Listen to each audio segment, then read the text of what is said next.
What's so special about Hero Bread's soft, fluffy, and delicious breads, buns, and tortillas? Hero Bread serves up 0 to 1 grams of net carbs, 5 to 11 grams of protein, and high fiber in every delicious serving. Made with natural ingredients, Hero Bread supports gut health, promotes weight management, and helps maintain blood sugar. Hero also drops other limited edition ultra-low net carb goodies like rich, flaky croissants and buttery brioche slider rolls. Head to hero.co to shop today. Hello, Saver. Whether you're saving for that trip to the tropics or saving for an emergency, now is the time to take advantage of Wells Fargo's savings options. Wells Fargo offers savings accounts that can help you save towards your goals. So, what are you saving for? Visit a Wells Fargo branch or wellsfargo.com/save to open a savings account today. Wells Fargo Bank, N.A., member FDIC.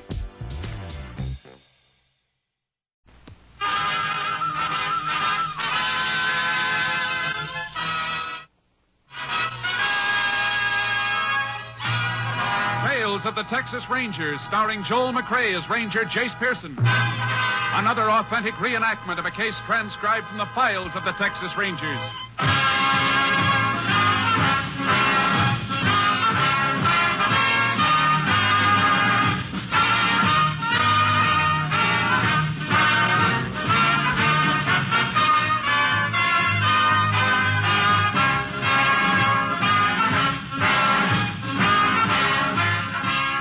Names, dates, and places in the following story are fictitious for obvious reasons. The events themselves are a matter of record.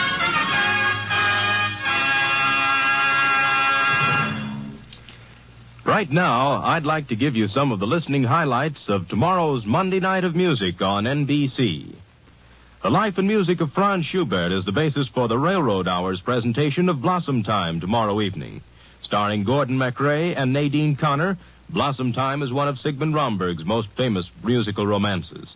Be sure to hear it tomorrow as presented by the Railroad Hour.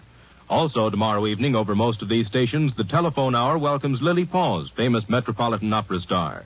As the initial Telephone Hour guest of 1952, Miss Pons continues the schedule of appearances that have made her one of the favorite soloists heard over this distinguished program. Miss Pons will present as her featured selection an aria for which she is particularly noted, the lovely Bell Song from the opera Lakme, while Donald Voorhees and the Telephone Hour Orchestra lists among their pieces the Gay Festival at Baghdad by Rimsky-Korsakov. And now, back to Tales of the Texas Rangers.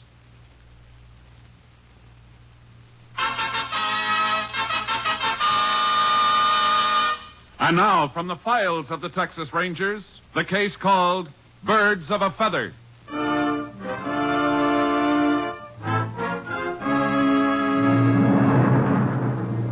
It is 3 o'clock in the morning of February 23rd, 1940. A cold rain is falling in the town of Baker, Texas. A car drives slowly through the darkness, comes to a stop near the Union High School. The two occupants sit, looking up the street toward the school grounds. Hold down the window, Freddie. You can see better. What? Oh, sure, Ben, sure. Yeah, we got it set for 8:45 this morning. He'll come down this street heading for the school. We'll be right here waiting for him. Yeah, but suppose it don't show up. He will. Ain't I been checking it every day for a week? Yeah, but suppose it don't. Suppose something goes wrong. Nothing's gonna go wrong. Joe's out the shack now. We want to have everything ready for him. You'll be driving then, and What's the matter with you, Freddie? You ain't even listening. Sure. Heard every word you said. Well, what did I say? Joe's out at the shack. And what? Well, guess I must have missed her, right? Yeah, you must have. You're scared, ain't you, Freddie? Ain't you? Okay, so I'm scared. Who wouldn't be on a job like this? Look, Ben, why don't we stick to filling stations? We're making a living. A living? $15 here, 20 there. What kind of living's that? We'll get more off this job than we hitting 100 filling stations. I don't like it, Ben. I just don't like it. All right, let's get out of here. Roll up your window. All right. I'll tell you something, Freddie. Joe ain't gonna be happy when he finds out you've been crying like this. I know, but Now, shut up and listen. This thing we got planned, it's big. We can't afford no slip-ups. Now, just relax. Three of us always done all right. Yeah, sure, but we never tried nothing like this before. Well, sure, if it goes okay, you win a lot, but if you lose, it's for good. We ain't gonna lose. Well, Okay, Ben. you're set for the job, I won't argue.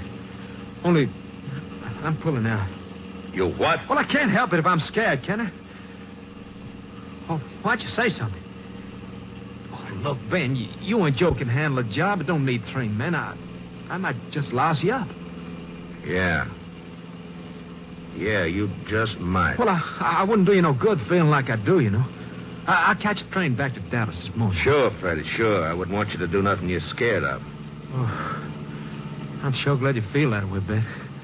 I was afraid you'd be sore. Me, Freddie? No. We've been through too much together for me to get sore at you. Now, if you don't want to... What's the matter, Ben? The car feels funny. Must be this old road. No, it ain't the road. Feels like the back tire's flat. Maybe I better stop. Get the flash out of the dashboard and take a look, huh, Freddie? All right.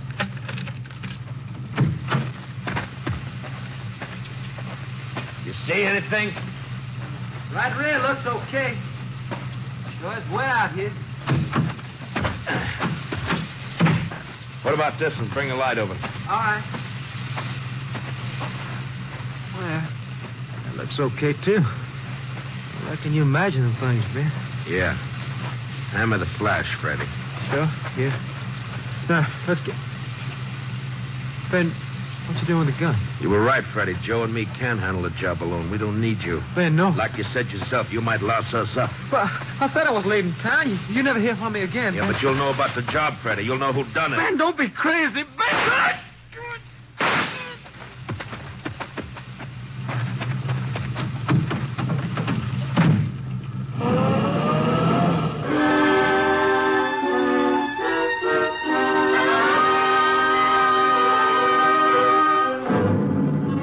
Shortly after 7 that morning, a farmer on his way to town noticed a man lying in some brush by the side of the road. He was still alive, but unconscious. While an ambulance took him to the hospital in Baker, the sheriff requested the assistance of a Texas Ranger. Ranger Jace Pearson was assigned, joining the sheriff in the hospital waiting room an hour later. Hello, Sheriff. Howdy, Jace. Glad you could make it so I quick. was over in the next county. This man who was shot, is he still alive? Just barely. Doc said he'd call me if there's any change. Find any identification? Draft card we found on him said Fred Meter. Gave us home as Dallas. You ever see him around before? No, he might have been just passing through Baker. The report I got said he was found on a side road outside of town. That's right. About 2 miles up the old Copper Canyon Road. Probably wasn't just passing through then. Sounds more like he was heading for someplace around here. Maybe you're right. I'm hoping he can tell us about it directly. I better send his name and description into headquarters anyhow. Maybe they can give us a lead. Now, here's the doc now. Anything new, Doc? You and the ranger better come with me, Sheriff. Sure. Come on, Jace. Is Meter conscious, Doctor? Not yet. But there's a chance he may be any minute.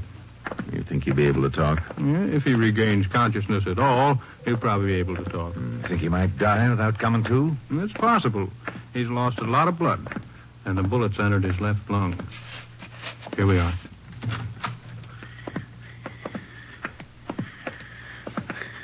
You can leave him now, nurse.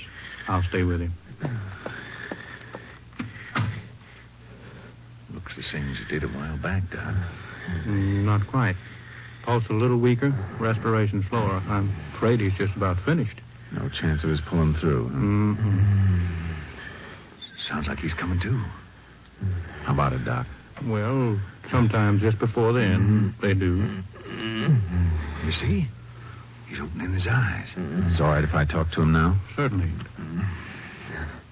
Fred, can you hear me? I think he did hear you, Jace. Who shot you, Fred? Tell us, who shot you? Look, Jace, he's trying to say something. Yeah. John Warren. John Warren? Why, just a minute, Sheriff.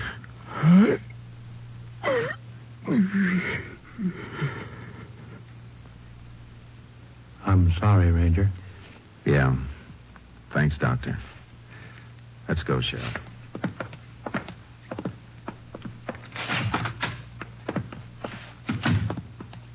You know the name John Warren, Sheriff? I sure do, Jace. Well, this Meter fella, he's all wrong. Why, John Warren's one of the leading citizens in Baker. Does he live nearby? About a mile out of town. Jace, this don't make sense. I know John well. He wouldn't have any connection with a kid like that. That's something we better make sure of. Come on, Sheriff. We're going to visit Mr. Warren.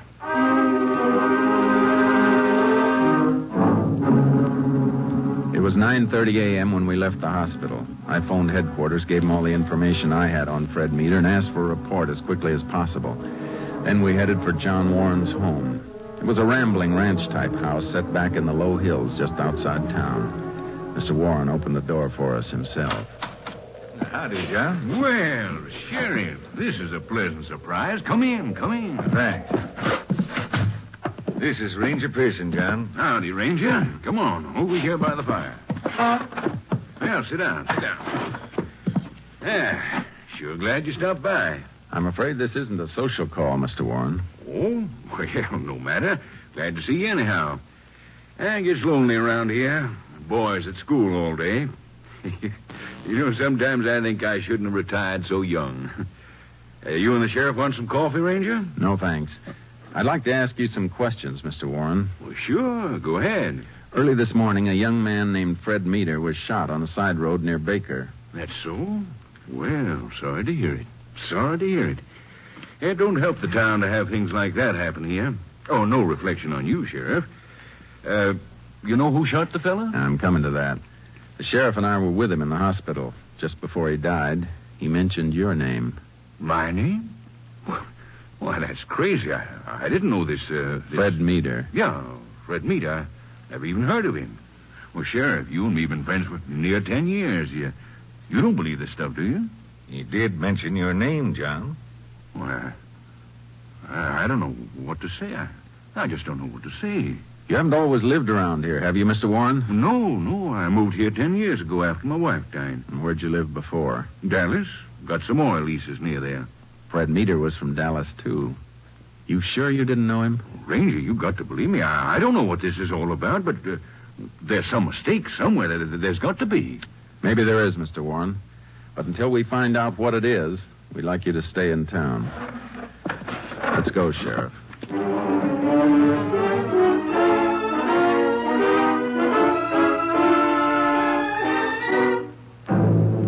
We drove back to the sheriff's office, arriving there just before noon. The sheriff went in to talk to his deputy while I stayed at the trailer to give Charcoal his feed bag.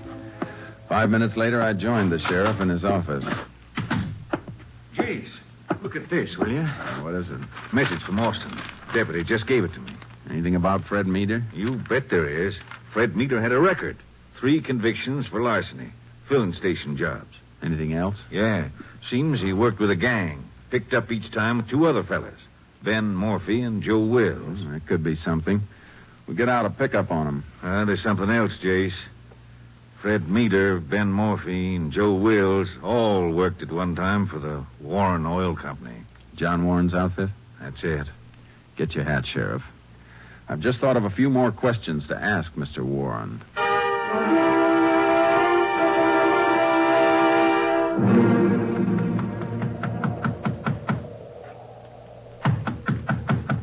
Kind of funny he don't answer. His car's still in the garage. Try again, Sheriff. Who's there? Ranger Pearson, Sheriff Holmes. Go away. You better open up, John. I said go away. Reckon I had him all wrong, Jason. Let me handle it, Sheriff. All right, Mr. Warren. If you want it that way, we'll be back with a warrant for your arrest. Why do you want to come around bothering me? Why don't you go away and leave me be? Let us in, John. Come on. Why didn't you want to see us, Mr. Warren? I can't tell you. All right, we'll skip that for a minute. This morning you said you didn't know Fred Meader. That's right. How many times have I got to tell you? How about Ben Morphy and Joe Wills? You know them? I never heard of them. Now, why don't you go away and leave me be? Mr. Warren, all 3 of those men worked for your oil company. Well, maybe they did. Had hundreds of men working for me. I didn't know all the names. What's that got to do with... Have you forgotten that Fred Meader named you just before he died? No. You want to tell us why he did? All right, I'll tell you. I didn't know when you were here before, now I do. It wasn't me that Meader was talking about. He said your name, John. I heard him. It wasn't my name. Did you ever stop to think that I've got a son? Young Johnny? But he's just a kid. Yeah, just a kid. And they're going to kill him. My boy. Mr. Warren. They said if I told the police, they'd kill him. I don't want him to die, Ranger. You hear me? I want my boy alive. Easy now, John. What's this? Don't you understand? This note I just got. They've kidnapped my boy.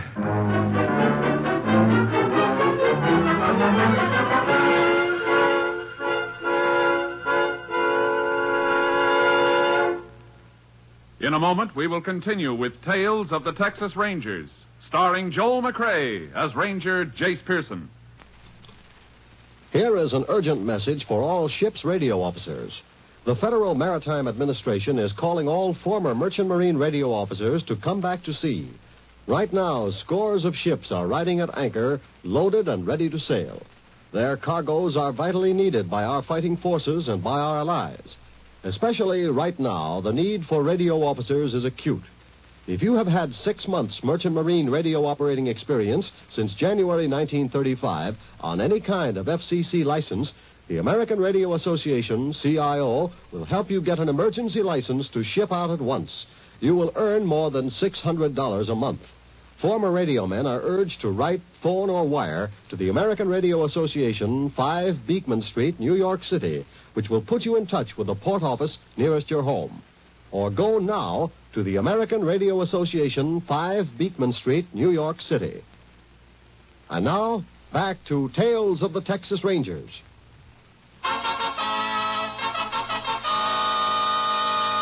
We continue now with Tales of the Texas Rangers and our authentic story, Birds of a Feather.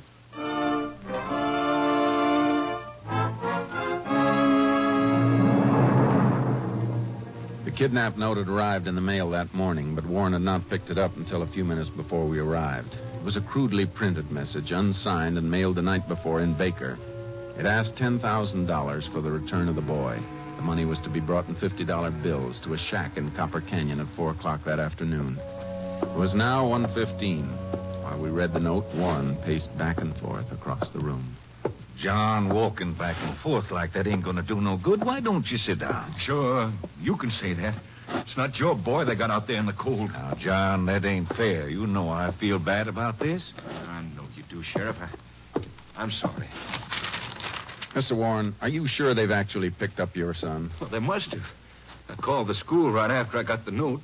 Johnny never showed up there today. That means they've had him since before 9 this morning. What's the use of talking about it? Just let me leave the money and get my boy back. We'd like to help you get him back. You've read what it said in the note. If I bring the police in, they'll kill him. Mr. Warren, what I'm going to say will sound pretty blunt, but I want you to think about it. No, I can't think. Now, just a minute. You must believe that once the kidnappers get the money, they're going to take the trouble to bring your son back. Well, The Ranger's right, John. They wouldn't do that. Too much risk getting caught. Well, you mean that even if I leave the money, that they'll kill Johnny? I'm not saying they will, but they might. Look at it this way. Sure, the note said they'd bring your son back, but did it say when or how? Well, no. I've seen a lot of these cases, Mr. Warren. I know how tragically most of them end because the victim doesn't call in the police. All right. What do you want me to do? First of all, you've got to understand one thing. We'll do our best to help you, but it's humanly impossible to guarantee anything. I understand that, Ranger. Good. Now, let's see. It's 1:20. How long will it take us to get to Copper Canyon, Sheriff? Well, if we cut across the back of this ranch, shouldn't take us over 20 minutes on horses. Good. You got a horse for the sheriff, Mr. Warren? I sure have. Corral's full of them. Is there some place we can watch the shack without being seen? I reckon the best place would be along the rim of the canyon. They wouldn't spot us there. I don't suppose you have all that cash handy, Mr. Warren. I'll have to get it from the bank. You know any of the bank officials well? The president. One of my best friends. And get the money directly from him. Have him mark the bills and record the serial numbers. Well, he'll want to know why. Tell him, but ask him not to say anything to anybody. All right, Ranger. We'll be taking off now. You can ride to the canyon as soon as you have the money. You want me to leave it there just like they said? That's right. We'll be watching. And we're going to count on catching whoever picks it up.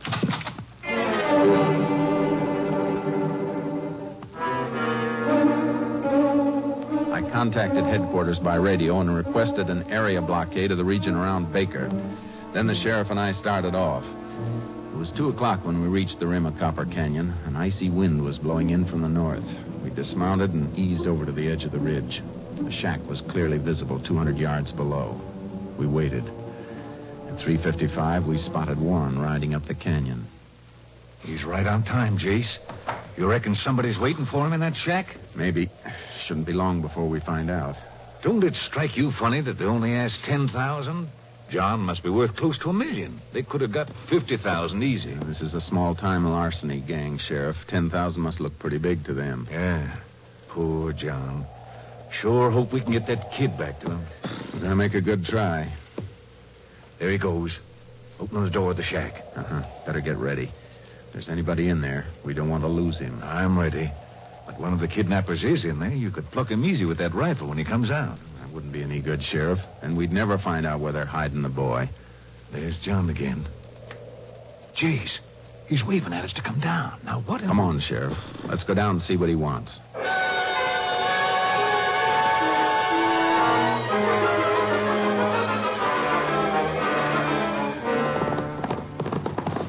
There's something I don't like about this, Jace. Why would John beckon us down here like he did? There's only one way to find out. We'll know in a minute. I don't see him around. He must have gone back into the shack. Oh, Charky. Oh, boy. Be careful moving in, Sheriff. Maybe some kind of trap.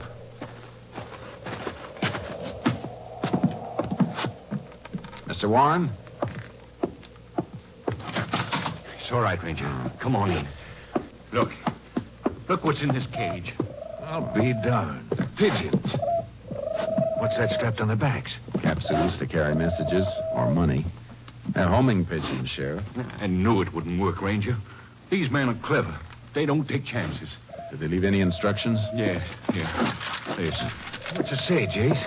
Mr. Warren's supposed to divide the money in 10 parts and put it in those capsules on the pigeons. Yes, and then I release the pigeons and they fly wherever the men are. We're licked, Ranger. I'm not so sure. But if I don't do like they say, they'll kill my boy. You'll do exactly as they say, Mr. Warren, because these pigeons are going to lead us to your son. But, Jace, we can't follow homing pigeons on horseback. Not alone, Sheriff. We're going to have help. What kind of help? A plane. I'll use that walkie-talkie out there on my saddle. Have our nearest unit contact Austin. Ask him to send one of the Ranger planes over here. Sounds like a good idea, Jace. Well, suppose they do bring a plane in. How'll that help you find my boy? We won't release the pigeons till the plane gets here. Then the air unit will keep radio contact with us and lead us to the place where the pigeons land. You reckon it'll work? I hope so. You stay here with Mr. Warren, Sheriff. I'll be back in 10 minutes.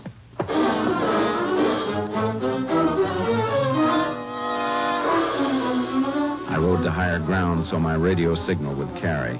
I contacted a highway patrol car. It relayed my message to Austin. Headquarters said they could have Unit 902, our Ranger plane, overhead in 25 minutes. Then I went down to the shack again, and we waited. Plane should be getting here any time now, Jace. I wish they'd hurry.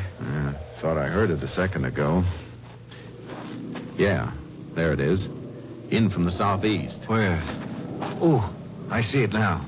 How about the pigeons, Mr. Warren? They're all ready to go. Bring the cage out of the shack, will you, Sheriff? Sure.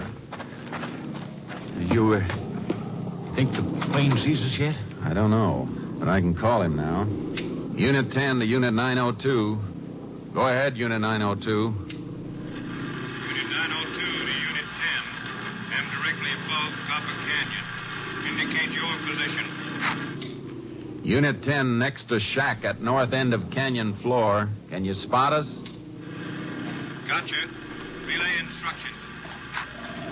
Pigeons are all set, Jace. Fine. This unit will release 10 pigeons. Follow them and locate landing place. Request you maintain radio contact with us. Stand by for release of pigeons. 10-4, Unit 902, clear. All right, Sheriff. Open the cage and let the pigeons go. They're not wasting any time getting away. We've held it up too long. We're half an hour late now. Don't worry, Mr. Warren. The men who are waiting probably think they're pretty safe. Pigeons are heading east, Jace. We're going to head in that direction, too. Get in touch with you as soon as possible, Mr. Warren. Let's go, Sheriff. Get up, Charlie. Get up.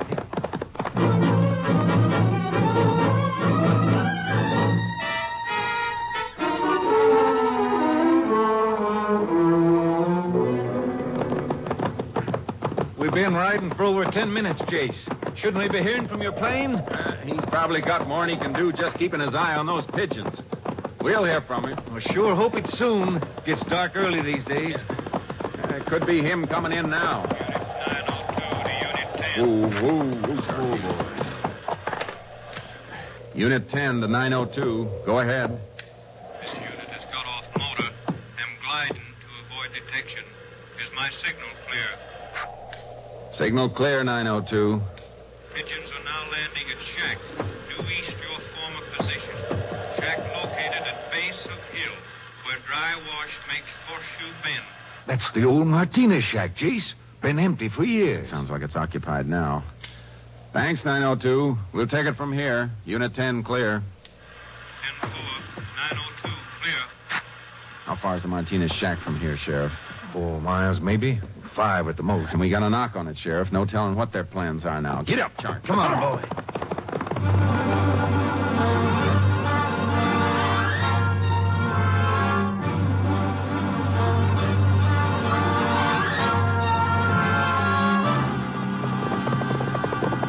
That's it, Jace. Up ahead. Whoa, Charky. Whoa, boy. Easy. Oh, boy. Oh. We didn't make it any too soon. It's getting dark already. Better leave the horses here. Wonder if they're still inside the shack. Here's your answer, Sheriff. Car hidden in that brush. Must have driven up this dry wash. Uh-huh. How do you figure to take him, Jace? They won't be expecting us. Best way is to break in and get them before they can hurt that boy. If they haven't hurt him already. Yeah. When we get to the door, wait till I give the word to go in. Gotcha, Jace. Come on. Pigeons. At least we know we got the right place. Uh-huh. You ready, Sheriff? Whatever you say. Now. Hey, Joe, the cops! Watch it, Jace. All right, Jace? Yeah. You sure clipped this one. He's dead in a doornail. I think we just nicked the other one. Oh, I'm hurt. I'm hurt bad. It's only your shoulder. Where's the boy? In the back room. See if he's all right, Sheriff. Sure. Your name Joe Wills? No. Joe's over there. Get me to a doctor, will you? Young Warren's all right, Jace. I'm untying him. Good. You must be Ben Morphy. Yeah. Get me to a doctor. Oh, my shoulder. There's nothing wrong with your legs, Ben. Get up. It's a long trip to Huntsville, and you're walking the first part.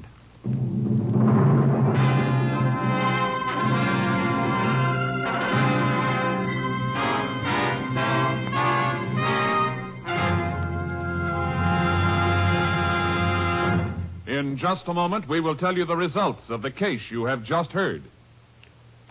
There's man-to-man adventure in store for you Tuesday night with Cavalcade of America and the Man Called X. Gregory Peck will be heard as a prisoner named Brown when Cavalcade of America tells the story of the man who instituted widespread prison reforms by becoming a voluntary inmate.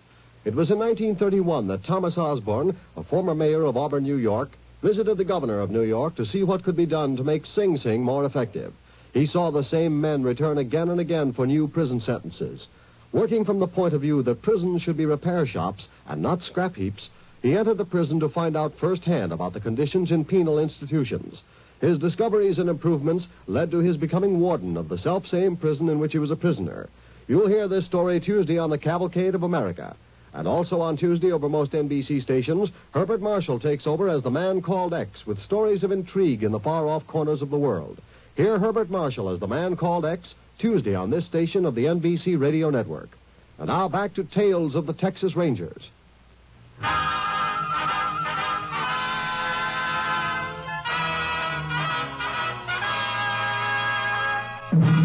And now, here are the results of the case you have just heard. Soon after the arrest, Ben Morphy confessed to the killing of the third member of the gang, Fred Meader. He was tried and convicted on dual counts of kidnapping and first-degree murder. On August 31st, 1941, he died in the electric chair at Huntsville Penitentiary. Next week, Joel McCrea in another authentic reenactment of a case from the files of the Texas Rangers.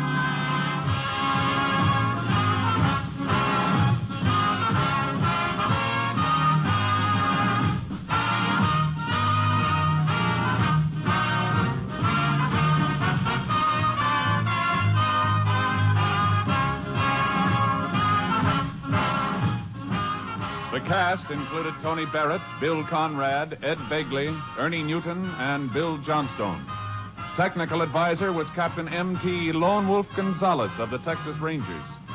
This story was transcribed and adapted by Charles E. Israel, and the program was produced and directed by Stacy Keach. Hal Gibney speaking.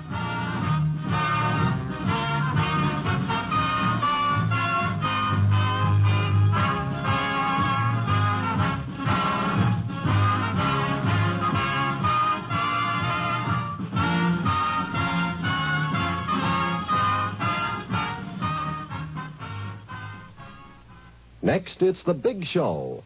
All this and Tallulah, too, on NBC.